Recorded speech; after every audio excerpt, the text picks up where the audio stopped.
Selamat pagi anak-anak, bagaimana keadaannya hari ini? Ya, semoga semuanya sehat dan tetap semangat belajar di rumah.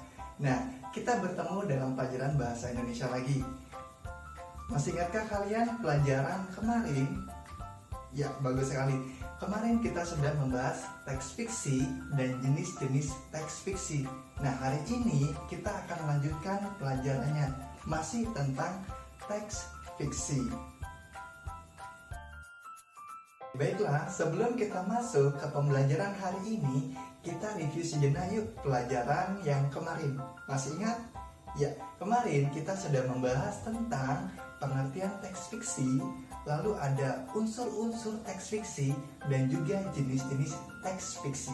Masih ingat apa itu teks fiksi? Ya, benar sekali.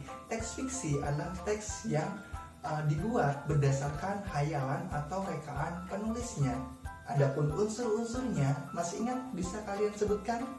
Ya, ada tokoh, ada tema, ada alur, ada latar, dan ada amanat.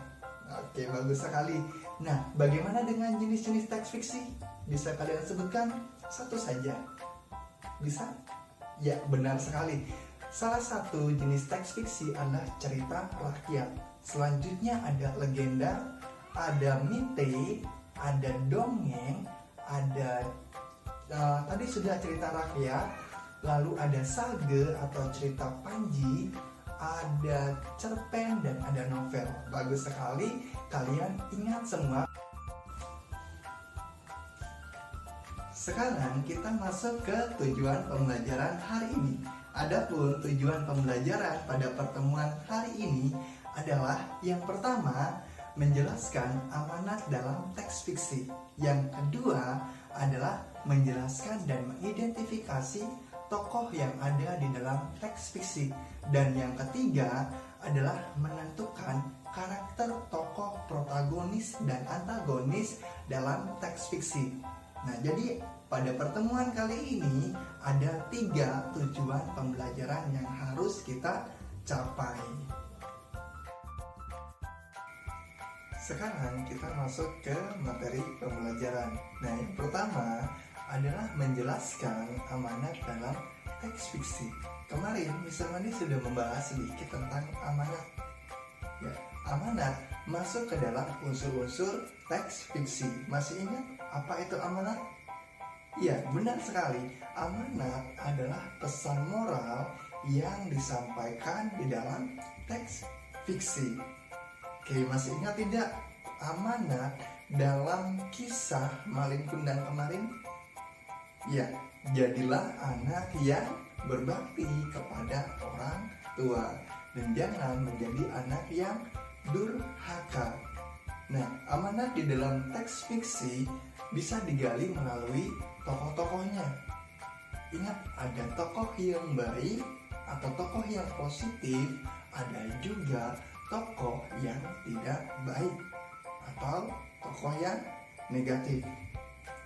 Ya, apa saja kira-kira tokoh yang memiliki sifat yang baik atau yang positif? Bisa kalian sebutkan?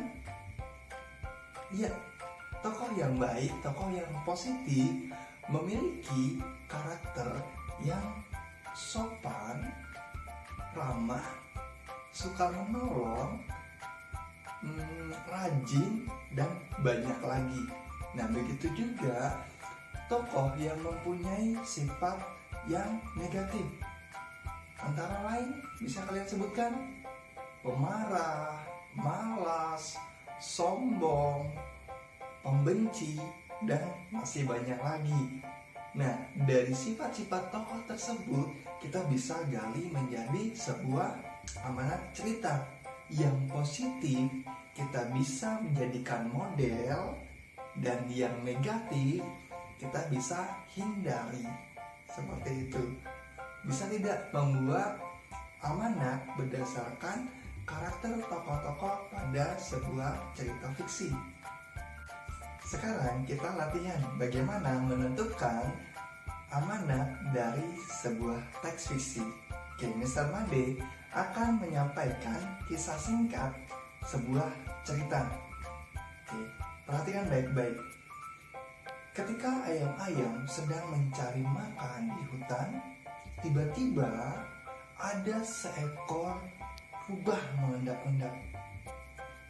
Tanpa sepengetahuan ayam, si rubah mengambil semua telur-telurnya, lalu pergi meninggalkan tempat ayam tersebut. Sekembalinya ayam-ayam dari hutan, ayam-ayam langsung kaget melihat tidak ada lagi telurnya di sana. Ayam-ayam pun merasa sedih karena kehilangan telurnya. Nah, dari cerita singkat tadi, kira-kira apa amanat yang disampaikan? Bisa kalian tebak? Iya, amanat yang disampaikan melalui cerita tersebut adalah jangan mengambil milik orang lain atau jangan mengambil hak orang lain. Itu namanya mencuri. Nah, mencuri adalah sifat yang tidak baik yang harus kita hindari. Mudah bukan menentukan amanat dari teks fiksi? Tadi Mr. Made sudah membahas amanat dalam teks fiksi. Nah, sekarang Mr. Made akan melanjutkan membahas tokoh dalam teks fiksi. Masih ingat tokoh? Ya, bagus sekali. Tokoh adalah pelaku di dalam cerita. Wujudnya bisa manusia, bisa juga hewan, tergantung jenis teks fiksi. Nah, tokoh mempunyai peran yang sangat penting sekali dalam teks fiksi. Berdasarkan fungsinya, tokoh dapat dibagi menjadi dua. Yang pertama, tokoh utama, dan yang kedua adalah tokoh tambahan. Tokoh utama adalah tokoh yang sangat penting sekali di dalam teks fiksi. Tokoh utama bisa disebut juga sebagai tokoh sentral. Nah, tokoh utama muncul di awal, di tengah, dan di akhir cerita. Untuk mendukung tokoh utama, ada namanya tokoh tambahan. Nah, tokoh tambahan hanya sesekali muncul di dalam cerita. Bisa hanya di awal, bisa hanya di tengah, atau bisa hanya di akhir. Jadi tujuannya hanya untuk mendukung jalannya sebuah cerita. Seperti itu. Ingat apa saja fungsinya? Ya, untuk mendukung jalannya cerita. Ingat baik-baik, ada tokoh utama dan ada tokoh tambahan. Masih ingat tidak pembahasan sebelumnya? Kita sudah bahas apa saja? Ya, benar sekali. Kita sudah bahas amanat, kita juga sudah bahas tokoh. Nah, sekarang kita akan membahas tentang karakter tokoh.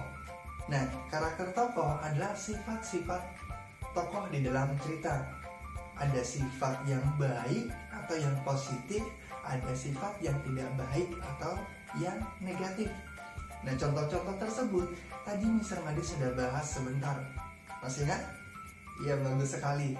Nah, dari sifat-sifat tersebut ada namanya tokoh protagonis dan ada tokoh antagonis.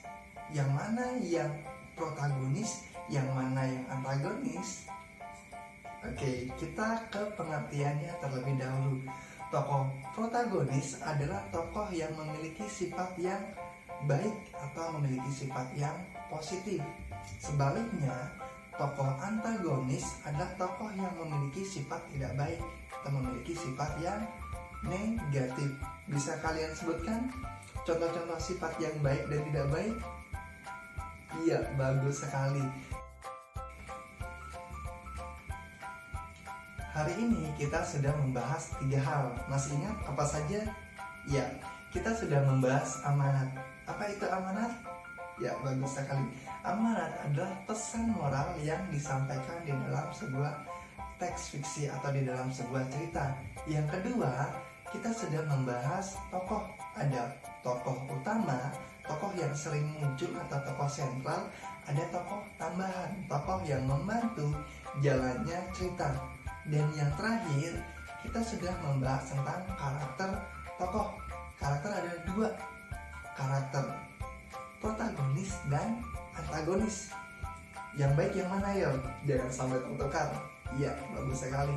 Yang baik yang protagonis, yang tidak baik yang antagonis. Nah, demikianlah pembelajaran pada pertemuan kali ini. Tetap semangat belajar di rumah. Tetap review. Terima kasih banyak atas perhatiannya. Sampai jumpa.